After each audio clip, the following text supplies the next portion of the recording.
अस्सलाम वालेकुम एवरीवन, कैसे हैं आप। Welcome to my channel Jiya Saad vlogs. और गैस ने देखे हमें इस मकाम पर ला पहुंचाया है कि हमें जो है वो आग जलानी पड़ी है, क्योंकि पहले तो टाइमिंग जो है स्कूल की वो 1 बजे थी और तब जब हम घर वापस आते तो मैं इजीली जो है वो रोटियां बना लेती थी। लेकिन अब ये है कि स्कूल की जो टाइमिंग है वो 2 बजे हो गई है छुट्टी की, और घर आते हुए मुझे 2:15 हो जाते हैं। और जब घर एंटर हों तो गैस पहले से गई होती है, तो इस वजह से जो है वो हमारे लिए बहुत मुश्किल हो गया है खाना बनाना।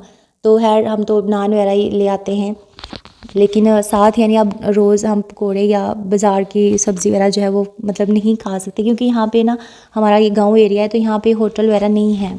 सिर्फ यहाँ से आपको या तो पकोड़े मिलेंगे साथ खाने के लिए, या कटलेस मिलेंगे, या फिर आपको चने मिलेंगे, बस। इसके अलावा सब्ज़ी वगैरह जो है अगर हमने लानी हो तो हमें उसके लिए ना सादों की जाना पड़ता है। तो अब इस वजह से जो है दाल तो घर बनी थी, तो फिर मैंने हस्बैंड से कहा कि चलें आप आग जो है वो ले आएँ इधर, तो दाल घर में गर्म कर लेते हैं और साथ फिर नान हम ले आए उसके साथ खाने के लिए। और ये देखें मेरे हाथ जो हैं वो कितने ज़्यादा ख़राब हो गए हैं।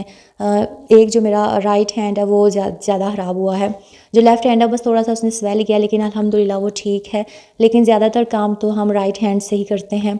खाना वगैरह खाने के बाद फ्री हुए और मैं जो है वो बच्चे ट्यूशन आए उनकी तरफ गई, तो किचन में देखें पीछे ये रियान और रहीन ने क्या कर दिया है। मैंने ना ये अलग अलग मतलब ये चिंगेज़ वगैरह इस तरह की बास्केट्स हैं, और मैं आलू प्याज सेपरेट में रखती हूँ। उसके अलावा जो है एक में मैं ये लहसुन जो है वो सेपरेट रखती हूँ। फिर जो है मिर्च वगैरह टमाटर हो गए, लेमन हो गए, ये सेपरेट थे। और ये शकरकंदी जो थी वो सेपरेट पड़ी हुई थी। जब मैं किचन में आई तो वो सब कुछ मिक्सअप किया हुआ था बच्चों ने, और जब मैंने देखा तो मैंने कहा इसको तो सेपरेट करने में टाइम लगेगा। फिर मैंने डांटा रियान को और मैंने उन्हें कहा कि आप ना इसको सेपरेट करो अब। फिर उन्हें भी पता चला कि इसमें कितना टाइम लगता है। अब रियान सेपरेट करने में लगा हुआ है और रहीन उसे देख रही है। तो खैर फिर मैंने इनको इस काम में लगा दिया कि जो काम बिगाड़ा है ना उसी को ही ठीक करें, ना कि जाके कोई और काम जो है उसको ख़राब करने की कोशिश करें। रेहान तो खैर उसको जो है वो सेपरेट करे, लेकिन रहीन जो है वो लेमन खाने में बिज़ी है, लेकिन उसे लेमन का टेस्ट जो है अच्छा नहीं लगा। तो खैर मैं आज बनाना चाह रही थी गजरेला, क्योंकि सर्दियाँ ही होती हैं जिसमें हम मतलब ये बनाते हैं, अदरवाइज़ फिर गाजरें आपको पता है नहीं मिलती। तो जो है मैंने कहा आज मेरा इरादा था बनाने का, तो मैं उसकी तैयारी कर रही थी। वो ये कि जो है वो मैंने पहले जो बनाया था ना उसमें मैंने चावल जो हैं वो थोड़े ज़्यादा डाल दिए थे, हालांकि गाजरें ज़्यादा होनी चाहिए। तो आज मैं बनाऊंगी इसमें ना मैंने गाजरें ज़्यादा डालनी है और चावल बिल्कुल थोड़े से डालूंगी, तो फिर मैं देखूंगी कि इसका टेस्ट कैसा आएगा। तो पहले मैंने ना पानी में थोड़ी सी वो दालचीनी वगैरह डाल के ना उसको थोड़ा सा पानी यानी सिर्फ उसकी खुशबू के लिए, उसके बाद मैंने अब इसमें दूध ऐड कर दिया और फिर बाकी चीज़ें आप देखते जाएंगे। तो खैर मैं आ जाती हूँ टॉपिक की तरफ। आज मैं बात करना चाह रही थी बेहतरीन माँ के बारे में। अच्छा, मैंने बहुत ऐसे मदर्स को देखा है जो कि अपने बच्चों को जब देखती हैं कि बच्चे उनकी कोई कोई मिस्टेक जब बच्चे करते हैं, फॉर एग्ज़ाम्पल अगर एक बच्चे ने दूसरे बच्चे को जाके मारा है, या फिर एक बच्चे ने जाके दूसरे जो दूसरा पर्सन या जो कोई दूसरा बच्चा है उसके साथ उसने बदतमीज़ी की है, तो जो मदर है उनको चाहिए, दूसरा बच्चा उनके पास जब कंप्लेन लेके आया है तो मदर को चाहिए कि वो अपने बच्चे को समझाएं कि बेटा आपकी गलती है, और बच्चे को उसी मौके पे मतलब बच्चे को बताएं कि बेटा ऐसे नहीं करते, आपने गलत किया है, ताकि बच्चे को भी फील हो कि मैंने कोई अच्छा काम नहीं किया। ना कि मदर जो है वो कहें कि नहीं मेरा बेटा तो ऐसी हरकत कर ही नहीं सकता, दूसरा बच्चा जो है वो झूठ बोल रहा है। बल्कि पहले मामले की जो है वो हमें तहकीक करनी चाहिए, पूरी इन्वेस्टिगेशन करें मतलब क्या हुआ, और फिर इस चीज़ पे जो है हमारी नज़र होनी चाहिए कि हमारा जो बच्चा है वो किस किस्म की एक्टिविटीज़ में इन्वॉल्व है।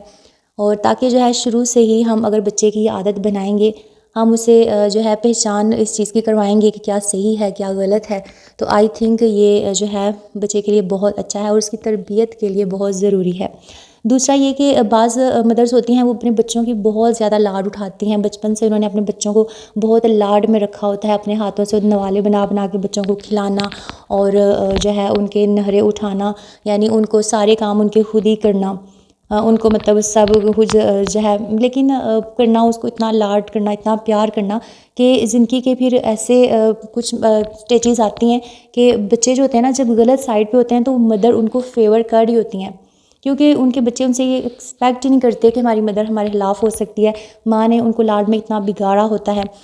वो तो सब कुछ ना अपने बच्चे की मोहब्बत में कर रही होती हैं, लेकिन वो ये नहीं जानती कि वो मोहब्बत में जो है वो अपने बच्चे का जो उसकी मोरालिटी होती है, जो उसकी मोरल वैल्यूज़ होती हैं, उनको डिस्टर्ब कर देती हैं। बच्चा जो है वो उसके अंदर एक ईगो सी पैदा हो जाती है इस तरह से। यानी अगर आप उसको इतना ज़्यादा उसको प्रायोरिटी देते हो, उसको इतना प्रेफ़र करते हो हर चीज़ में, तो बच्चा जो है वो समझता है कि बस मैं बहुत ही कोई अज़ीम तरीन हूँ, और जो है उसके अंदर एक ईगो सी पैदा हो जाती है कि जब फिर उसे कोई डांट दे या कोई ऐसा कुछ कहे तो बच्चा उससे हर्ट होता है, और फिर जो है वो इस चीज़ को अपनी अना का मसला बना लेता है। हालांकि बेशक इसमें वो गलती भी उसकी हो, लेकिन वो फिर अपनी मिस्टेक को एक्सेप्ट नहीं कर पाता, क्योंकि उसकी माँ ने उसे ये चीज़ सिखाई ही नहीं होती कि अपनी गलती आपने जो है वो एक्सेप्ट करनी है कि मैंने ये गलती की है या आपसे गलती हो सकती है। इस तरह का कोई डिफरेंस उसे बताया ही नहीं होता कि बेटा क्या सही है, क्या गलत है, किस कहाँ पे आपको बोलना है, कहाँ पे आपको चुप रहना है, कहाँ पे आपको बड़े बड़े लोगों को रिस्पेक्ट देनी है, आपसे जो बड़े लोग हैं उनसे आपका बिहेव किस तरह का होना चाहिए। तो ये सारी चीज़ें जो होती हैं ये मदर सिखाती है, और ये मदर सिखाती कैसे है, अपने बिहेवियर के ज़रिए। तो जो है ये मैं है अपना पॉइंट ऑफ व्यू आपसे शेयर करती हूँ। आपका अपना क्या पॉइंट ऑफ व्यू है वो आपने मुझे अपने कमेंट में बताना है।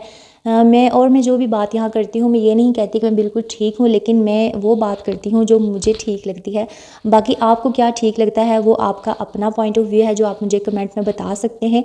दूसरा, मैंने यहाँ रिक्वेस्ट करनी थी कि प्लीज़ मेरे वो सारे सब्सक्राइबर जिन्होंने मेरा चैनल को सब्सक्राइब किया है लेकिन वो मेरी वीडियो को फुल वॉच नहीं करते या मेरी वीडियो को वॉच ही नहीं करते, तो प्लीज़ आप मेरे चैनल को अनसब्सक्राइब कर दें। मुझे ऐसी सब्सक्रिप्शन नहीं चाहिए।